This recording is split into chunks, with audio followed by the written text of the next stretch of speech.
I think that one of the clearest biblical grounds for divorce and remarriage would be a persistent life of adultery. I'm basing this, of course, on Matthew chapter 19.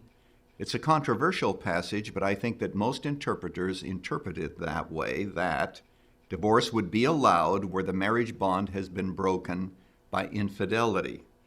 Now, as a pastor, my view has always been that just because there is infidelity, that doesn't mean that there should be divorce.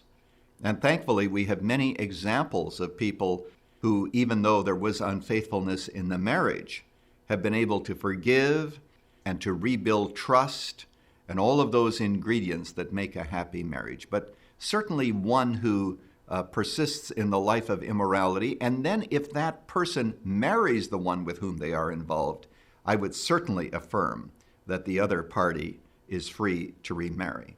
The other ground that is much more controversial and difficult to pin down has to do with an instance in which someone leaves the marriage because one of the partners is a believer.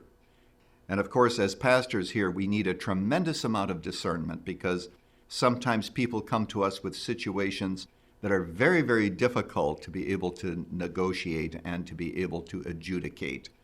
So we have to take every situation as it comes and recognize that in our church, for example, there are times that we marry people who have been previously divorced, and there are times that we don't. To the congregation, it might seem inconsistent, but when we look at it biblically and look at each situation uniquely, sometimes we have to make those very difficult calls.